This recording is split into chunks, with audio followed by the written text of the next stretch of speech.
Tu as bien fait d'être là. Tu as bien fait parce qu'on a de la bonne nourriture spirituelle, mais aussi physique. Alors je suis très heureuse encore une fois d'être avec vous. Vous pouvez vous asseoir. D'être avec vous cet après-midi et partager ensemble la parole de Dieu, nous encourager les uns les autres, nous réjouir de la présence de notre Seigneur Jésus. Ça, c'est un sujet de joie et de reconnaissance. Alors je dis merci Seigneur et merci à vous toutes qui avez répondu présente. C'est important. Nous sommes là parce que nous avons faim. Alors dans notre société, on a tendance à se définir par ce qu'on fait. Un boulanger, parce qu'il fait du pain, on va dire que c'est un boulanger. Quelqu'un qui travaille à la poste, on va dire que c'est un postier. Donc, chacun d'entre nous a une petite étiquette. Mais quelle est notre identité selon la parole de Dieu? Qui sommes-nous selon la parole de Dieu? Et si nous sommes là, c'est parce que un jour, Jésus s'est révélé à nous et il nous a dit, en vérité, je te le dis, tu es ma fille. Amen. Amen. Tu es mon enfant. Alors je vais commencer avec cet exemple. C'est un pasteur qui raconte un jour qu'il est parti voir un ami. Et cet ami-là collectionnait des tableaux, vraiment de très beaux tableaux, qu'il accrochait partout dans sa maison. À chaque fois qu'on entrait dans une pièce, il y avait des énormes tableaux et tout qui montraient avec fierté. Mais il y avait un tableau en particulier qui déplaisait à ce pasteur. Il s'est dit, mais pourquoi il a accroché ça? C'est moche, ça n'a pas de valeur. Le tableau, c'était juste des jets de peinture de toutes les couleurs. Tu dis, à quoi ça sert? Pourquoi ça ressemble même pas à un paysage ou un portrait, c'est juste 3 petites traits de couleur. Quelle est la valeur de ce tableau? Pourquoi il a fait ça? Et il dit, au cours de la conversation, il apprend que ce tableau vaut 30 000 €. Imaginez-vous un tableau où on voit juste trois petits traits de couleur, des jets de toutes les couleurs. Ce tableau-là vaut 30 000 €. Moi, avec 30 000 €, si j'avais 30 000 €, je n'achèterais pas ce tableau. Je ferais bien d'autres choses, mais je ne dépenserais pas mon argent dans ce tableau. Mais son ami était très fier. Il dit que c'est un tableau magnifique. Vois-tu, voilà, c'est de l'art abstrait. Vois, cherche au loin ce que l'artiste, le peintre a voulu te dire à travers ces traits de couleur. Donc de manière très poétique, il commence à expliquer. Mais pour lui, je suis désolée, mais ça vaut pas 30 000 € ton truc là. Et il dit que c'est parce qu'il vaut 30 000 € que ce tableau, c'est le plus célèbre au monde. Et ce pasteur-là, ce soir-là, il a conclu quelque chose. Il a dit, peu importe en fait la peinture, peu importe le portrait qu'on peut faire, peu importe le paysage qu'on peut peindre, parce que le principal, c'est que c'est l'auteur de ce tableau qui va donner de la valeur à ce tableau. Picasso, il fait des choses, excusez-moi, c'est pas toujours... Voilà, ces tableaux ne sont pas toujours beaux, mais parce que c'est Picasso qui a fait ce tableau-là, ça vaut 30 000 €, ça vaut même plus, 120 000 €, des choses comme ça. Parce que c'est Picasso ou Van Gogh, ou je ne sais pas qui a dessiné, qui a peint ces créations-là. La peinture en elle-même, elle ne vaut pas grand-chose. Mais ce qui fait son prix, c'est la renommée de son créateur. Mais nous qui sommes enfants de Dieu, quelle est notre valeur? Quelle est notre valeur? Notre peintre, notre créateur est bien plus que Picasso, n'est-ce pas? Amen. Mais alors pourquoi tu te regardes et tu te méprises? Or Dieu est ton créateur. Dieu, le Tout-Puissant, le créateur du ciel et de la terre. Tu es son œuvre, tu es son chef-d'œuvre. Tu as beaucoup plus de valeur que ce que tu peux croire, que ce que les gens peuvent te dire. Parce que ton créateur, c'est le roi des rois. Notre valeur ne vient pas de notre apparence, de ce que les autres peuvent dire, de ce que nos parents peuvent nous dire, de ce que nos amis peuvent nous dire, par nos capacités, non, par ce qu'on est capable de faire. Non, notre valeur vient du fait que nous avons été créés, que nous avons été désirés par Dieu, le roi des rois. Le peintre le plus célèbre au monde. Alors quelqu'un qui te regarde, tu fais « Ouais, moi je le bien, parce que j'ai été créé par Dieu. » Amen. Amen. Amen. Ah moi je le vois bien, hein. La pub là, pourquoi on va dire simplement ça aux autres? Non, moi je le vois bien parce que je suis la fille du roi des rois. Amen. Et je disais cet après-midi que je donnais l'exemple de Sarkozy. Sarkozy, avant d'être roi, il avait une manière de marcher, bon, il a toujours été assez sûr de lui et tout et tout. Mais dès qu'il est devenu président, il fallait voir, Sarkozy, sa démarche a changé, sa façon de parler a changé. Pourquoi? Parce que je disais que le titre qu'il avait reçu a influencé sa manière de penser, sa manière de se voir, même s'il est tout petit, mais c'est pas grave, je suis le président. Je suis le président. Ça a influencé sa manière de se conduire.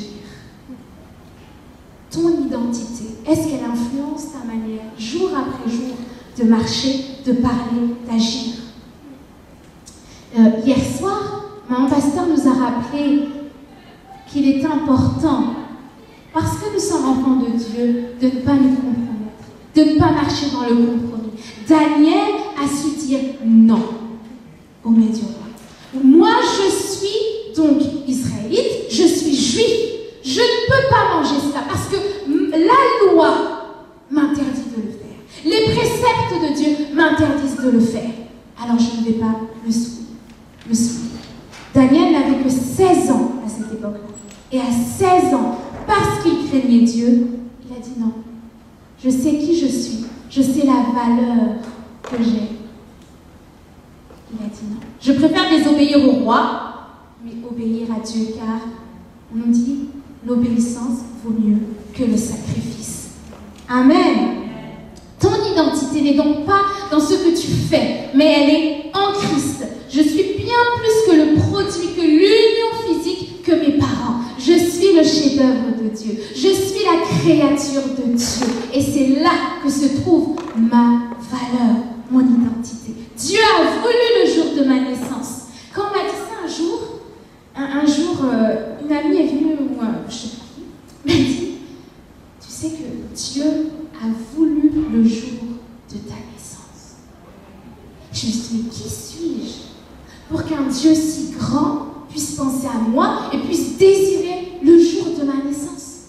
Je ne suis pas extraordinaire, je suis remplie de péchés et tout ça, mais Dieu, un jour, s'est assis et il a pensé à moi. Waouh! Waouh! Ça, c'est quelque chose. Ça, c'est quelque chose. Et le psaume 139, on va lire le psaume 139 au verset 13. On le connaît bien et c'est important des fois de nous dire, de nous rappeler ces choses-là. Qui nous sommes? Pourquoi nous sommes là? Qui est notre Créateur? Psaume 139, verset 13. Alors je vais lire. C'est dans une autre version qui est plus facile. Tu m'as fait ce que je suis. Et tu m'as tissé dans le ventre de ma mère. Merci d'avoir fait de moi une créature aussi merveilleuse. Tu fais des merveilles et je le reconnais bien. Verset 15. Mon corps n'était pas caché à tes yeux quand dans le secret je fus façonné et tissé comme dans les profondeurs de la terre. Je n'étais pas encore qu'une masse, je n'étais encore qu'une masse informe, mais tu me voyais. Et dans ton registre se trouvaient déjà inscrits tous les jours que tu m'avais destiné, alors qu'aucun d'eux n'existait encore. Waouh, quelle révélation! Quelle révélation David a eue.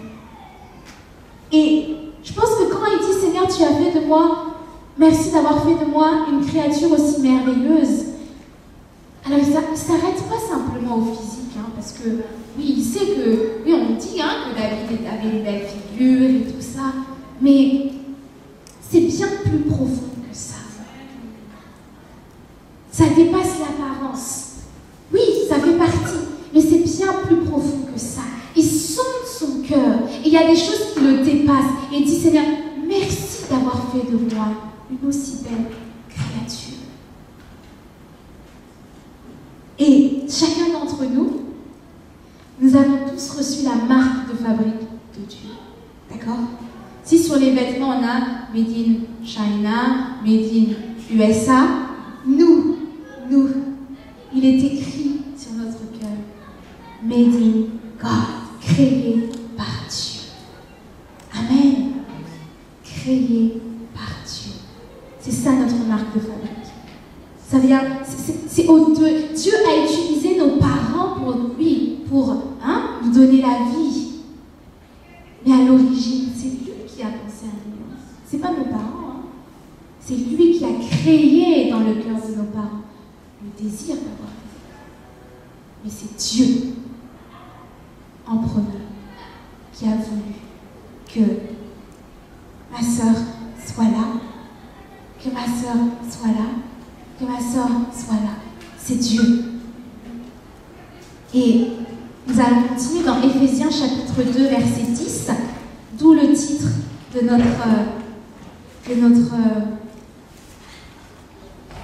notre conférence. Je suis le chef-d'œuvre de Dieu. Et ça se trouve dans la Bible, hein, ce n'est pas quelque chose que j'ai inventé, hein, ça se trouve dans la Bible. Nous sommes l'ouvrage, nous sommes le chef-d'œuvre de Dieu. Éphésiens, chapitre 2, verset... Alors, je vais commencer au verset 8 pour une meilleure compréhension et ensuite jusqu'au verset 10. Car c'est par la grâce que vous êtes sauvés par le moyen de la foi. Et cela ne vient pas de vous, c'est le don de Dieu. Ce n'est point par les œuvres, afin que personne ne se glorifie. Car nous sommes son ouvrage, ayant été créés en Jésus-Christ pour de bonnes œuvres, que Dieu a préparées d'avance, afin que nous les pratiquions. Car nous sommes son ouvrage. Dans d'autres versions, nous avons été créés par Jésus-Christ pour de bonnes œuvres que Dieu a préparées d'avance. Dans notre version, il est écrit « Car nous sommes le chef-d'œuvre de Dieu, il nous a recréés en Jésus-Christ. En Christ, nous sommes nés de nouveau. »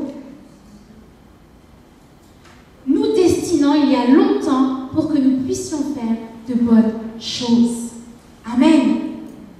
Et le mot grec, dans la langue dans laquelle le Nouveau Testament a été écrit, le mot ouvrage, en fait, c'est le mot poéma. Poéma, d'où le mot poème. Poème. En d'autres termes, car nous sommes son poème, ayant été créé en Jésus-Christ. Alors, si ce n'est pas Dieu qui a créé le romantisme, on va dire ça.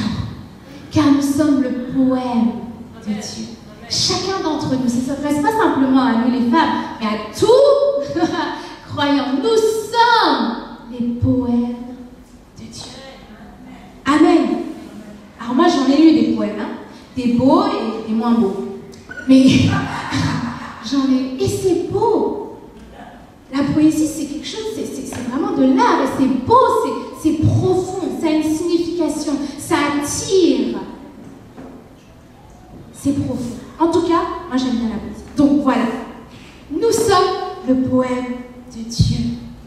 Et poéma, ça représente quelque chose que Dieu a pris soin de faire. Donc Dieu a pris le temps de te façonner, le temps de penser à toi. Parce que tout commence là, dans la pensée de Dieu. C'est là que tout a commencé. Dieu a vu les choses. Ensuite, il les a créées par sa parole.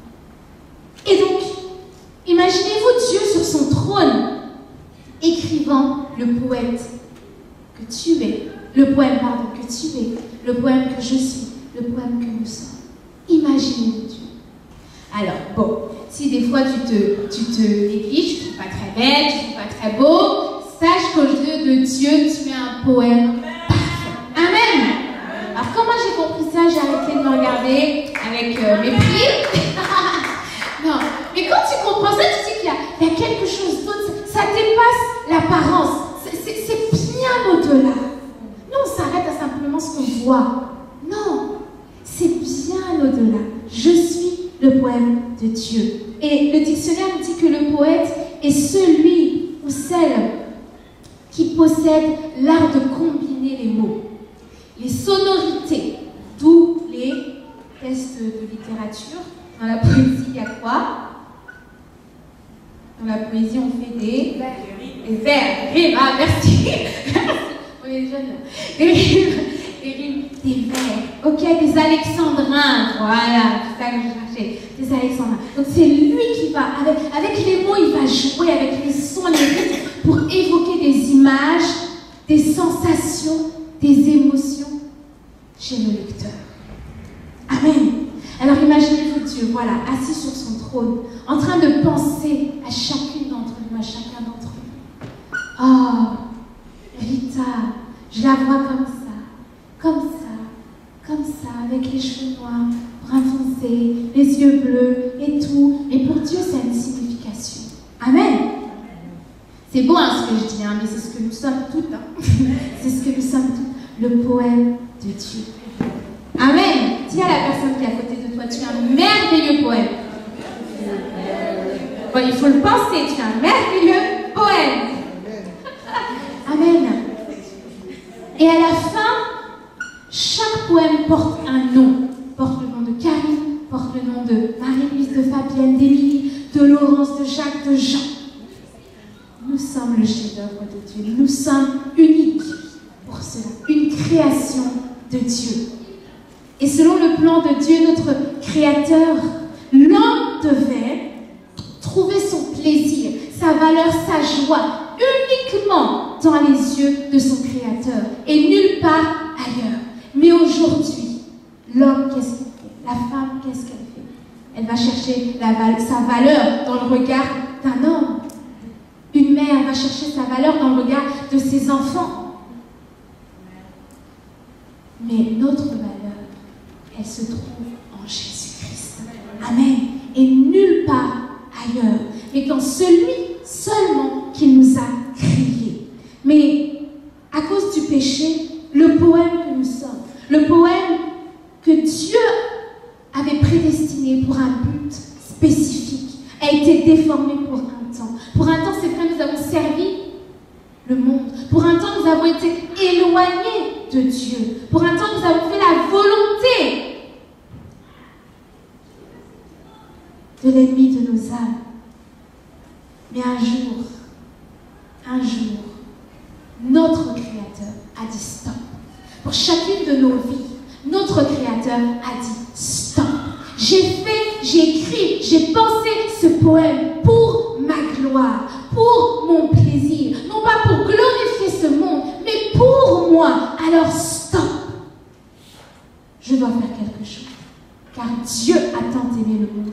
Il a donné son Fils, afin que quiconque croit en lui ne périsse point, mais qu'il ait la vie. Alléluia, qu'il ait la vie. Et pour y remédier, Jésus a accepté de revêtir la nature humaine, de mourir pour nos péchés, afin que nous soyons rachetés, pour glorifier, pour que le poème que je suis glorifie à nouveau son Créateur, et non pas le monde. Alléluia. Mais comme le péché a une œuvre totale, elle n'atteint pas simplement l'apparence de l'homme, mais elle atteint aussi son cœur. Elle change sa façon de penser. Le péché vient et modifie le plan de Dieu. Et donc le travail du Saint-Esprit, c'est de nous rendre conformes à l'image de Dieu. Alléluia. Par exemple, je crée un tableau. Je dis ce tableau est destiné donc à me célébrer, à me représenter. Ok? Je vais et je le mets dans mon salon pour que tout le monde l'admire. Et tout le monde dise, waouh, c'est beau, c'est toi qui l'as fait. Oui, oui, c'est moi qui l'ai fait. Et un jour, un voleur, ce n'est pas que j'ai vendu ce tableau. Un jour, un voleur s'introduit dans mon espace, chez moi, et vient prendre ce tableau, vient me l'arracher. Et qu'est-ce qu'il fait? Il le met chez lui. Il dit, venez voir ce que moi je suis capable de faire. Le père du mensonge, il n'a rien fait, juste mentir depuis le commencement. Il vient et il se proclame créateur de ce tableau. Il se proclame auteur de ce tableau et il l'utilise à sa guise. Nous étions de cela, mais Jésus est venu nous racheter à un grand prix. Il est venu nous racheter, nous prendre des mains de l'ennemi et nous redonner la valeur qui était la nôtre dès le commencement. Alléluia.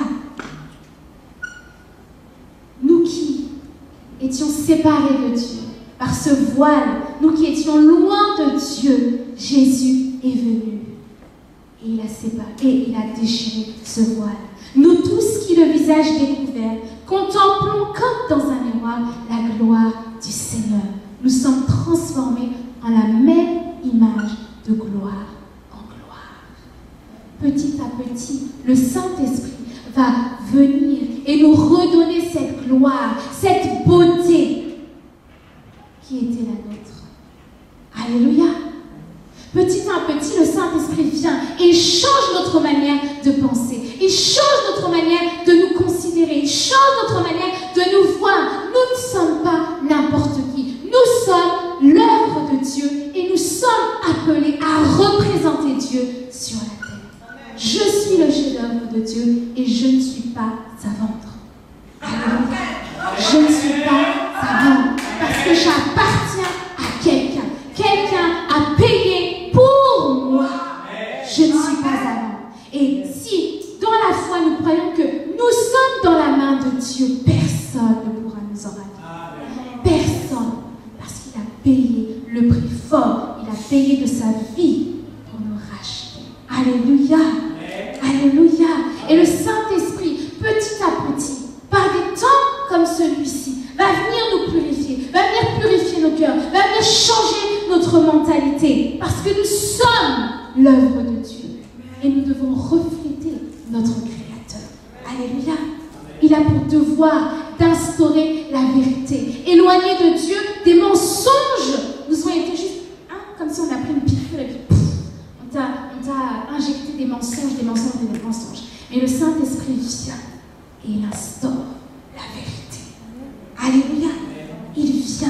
Vous connaîtrez la vérité et la vérité vous affranchira. Alléluia. Alléluia. Nous sommes enfants de Dieu. Et connaissant ton identité, notre devoir, comme Daniel, est de dire non. Si dans le passé, oui, j'étais loin de Dieu, je marchais dans le compromis, maintenant stop. Je sais qui je suis, je marche selon la parole de Dieu. Alléluia. Je marche selon la parole de Dieu. Mais il y a un prix à payer. Il y a un prix à payer. Connaissant maintenant ton identité, il y a un prix, il y a un appel qui se cache derrière notre identité. Étant enfants de Dieu, nous sommes appelés à faire la volonté de Dieu et de lui seul. Alléluia. Et de lui seul. Il y a un choix à faire. Mais au bout, ça peut paraître difficile, mais au bout, il y a la vie éternelle. Au bout, il y a une grande bénédiction. Je suis l'œuvre de Dieu. Je dois glorifier uniquement mon Sauveur, mon Créateur. À qui irions-nous? Lui seul a les paroles de la vie. Lui seul. Et, je viens de finir, si Dieu nous a créés, c'est pour un but. C'est pour un but. C'est pas pour qu'on puisse venir tous les dimanches à l'église. Alléluia, on se réjouit, c'est dans la joie. Amen, il a été béni. Amen, et tout et tout. Non. C'est pas que pour ça. Oui, ça fait partie, la bénédiction qui accompagne les saints. On se retrouve, on se réjouit dans la présence de Dieu. Mais ça ne s'arrête pas là. Dieu est bien plus grand. L'œuvre de Dieu nous dépasse, nous Ça ne s'arrête pas là. L'œuvre de Dieu est bien plus grande. Il y a un appel derrière notre identité. Veux-tu me suivre? Veux-tu me suivre? Je t'ai sauvé, je t'ai racheté, je t'ai appelé, je t'ai justifié. Veux-tu me suivre maintenant? Veux-tu faire ma volonté? Éphésiens 2 nous dit, car nous sommes son ouvrage ayant été créés en Jésus-Christ pour quelque chose, pour pratiquer des bonnes œuvres. Nous sommes créés pour un but, glorifier Dieu, pratiquer sa volonté jour après jour. Dans un monde qui ne connaît pas Dieu, dans un monde qui rejette Dieu, nous sommes appelés à marcher dans la vérité. Alléluia. Pour un but accompli. Et Dieu qui est un bon Père. Parce qu'on peut se dire, ok Seigneur, bon, pour un but, ok, mais c'est quoi? Qu'est-ce que je dois faire? C'est quoi le but? Oui, je peux dire que je suis chrétienne dehors et tout, et puis, mais c'est quoi? Qu'est-ce que tu veux que je fasse? À part ça, qu'est-ce que tu veux que je fasse? À part dire le fait que je suis enfant de Dieu, je me réjouis. Qu'est-ce que tu veux que je fasse? La Bible nous dit des œuvres préparées d'avance pour nous. Dieu, entre guillemets, nous a lâché un peu le travail. Ok, je vais pas vous laisser comme ça en train de réfléchir et tout. Qu'est-ce que je dois faire? Non, Dieu a préparé d'avance ce pourquoi il nous a appelés. Et ce pourquoi il nous a appelés, c'est pas le pasteur qui a reçu la clé, je n'ai pas reçu la clé, je ne sais pas, mais c'est la parole de Dieu qui décrit les œuvres pour lesquelles nous avons été appelés. Tu veux savoir ce que Dieu attend de toi, ça se trouve dedans. Tu veux savoir comment glorifier le Seigneur, c'est dedans. Et c'est à nous d'aller chercher dans la parole de Dieu le pourquoi de notre appel. Alléluia. Le pourquoi de notre appel. Et on va lire ensemble dans Romains chapitre 12.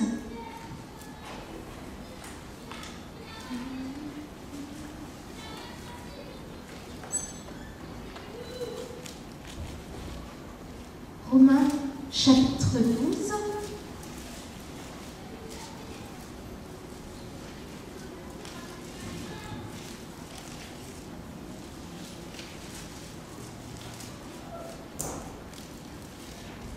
Romains chapitre 12. Et ça va un peu nous aider à comprendre quelles sont ces œuvres que Dieu a préparées d'avance pour chacune d'entre nous. Comment, dans la vie de tous les jours, étant enfant de Dieu, étant l'œuvre de Dieu, étant la création de Dieu, le chef-d'œuvre de Dieu, comment je peux le glorifier? Comment je peux célébrer mon Créateur? Romains chapitre 12, et on va lire au verset... On va commencer au verset 9. Que la charité soit sans hypocrisie. Ayez le mal en horreur, attachez-vous fortement au bien. Par amour fraternel, soyez pleins d'affection les uns pour les autres. Par honneur, usez de prévenance réciproque. Ayez du zèle et non de la paresse. Soyez fervents d'esprit. Servez le Seigneur. Réjouissez-vous en espérance. Soyez patients dans l'affliction. Persévérez dans la prière. Pourvoyez aux besoins des saints. Exercez l'hospitalité. Bénissez ceux qui vous persécutent. Bénissez et ne maudissez pas. Réjouissez-vous avec ceux qui se réjouissent. Pleurez avec ceux qui pleurent. Ayez les mêmes sentiments les uns envers les autres. N'aspirez pas à ce qui est élevé, mais laissez-vous attirer par ce qui est humble. Ne soyez point sages à vos propres yeux. Ne rendez à personne le mal pour le mal. Recherchez, verset 18, ce qui est bien devant tous les hommes. S'il est possible, autant que cela dépend de vous. Soyez en paix avec tous les hommes. Ne vous vengez point vous-même, bien-aimés, mais laissez agir la colère, car il est écrit « À moi la vengeance, à moi la rétribution, dit le Seigneur. Mais si ton ennemi a faim, donne-lui à S'il a soif, donne-lui à boire. Car en agissant ainsi, ce sont des charbons ardents que tu amasseras sur ta tête. Ne te laisse pas vaincre par le mal, mais surmonte le mal par le bien. Alléluia! Alléluia! Voyez tout ce qu'on est capable de faire. Ces œuvres-là, Dieu les a préparées d'avance pour nous. Par son Saint-Esprit, nous sommes capables de bénir notre frère, d'aimer ceux qui nous haïssent. C'est ces œuvres-là, ces bonnes œuvres-là que nous sommes appelés à accomplir. Et bien plus encore. Bien plus encore. Parce que nous sommes enfants de Dieu. Parce que nous sommes l'image de Dieu sur terre.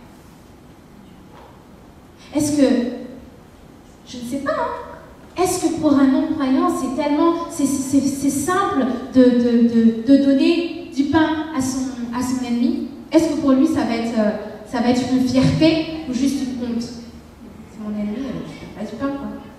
Je ne donne pas du pain. Mais c'est une bonne œuvre à laquelle Dieu nous appelle. C'est seulement l'enfant de Dieu, celui qui a l'Esprit de Dieu, qui est rendu capable de faire toutes ces bonnes œuvres. Amen. C'est pas quelque chose de naturel, hein? Non. Mais Dieu nous appelle à les accomplir parce qu'il les a préparés d'avance, parce que son Saint-Esprit nous rend capables de le faire. Amen. Je suis bien plus que l'union de mes parents. Je suis l'œuvre de Dieu, son dessein, sa volonté. Dieu a voulu qu'un jour je sois ici sur terre pour le représenter. Avec toutes les imperfections que nous avons, Dieu se plaît à nous utiliser et à agir à travers chacune d'entre nous parce qu'il nous aime. Amen. Parce qu'il nous aime. Et c'est ce que tu es, un ouvrage pour la gloire de Dieu.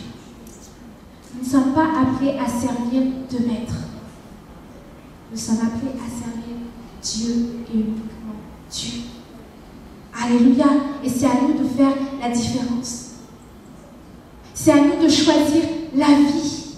De dire, Seigneur, aide-moi. J'ai compris qui je suis et je veux marcher selon cette identité. Je veux te refléter jour après jour. Seigneur, aide-moi à répondre oui à ton appel. Oui, je veux te suivre. Oui, je veux faire ta volonté. Oui, Seigneur. Je veux être celle qui va témoigner de toi, parler de toi. Je veux me lever en tant qu'ouvrage de Dieu et briller pour ta gloire. Je veux être ce canal par lequel tu vas passer pour aller bénir tous ceux qui ne te connaissent pas. Je veux me lever et aller parler de toi à ce monde qui périt. Parce que j'ai compris qui je suis. Alléluia. Notre valeur est dans celui qui nous a créés, Jésus-Christ, Dieu notre Sauveur. Amen. Amen. Amen. Amen.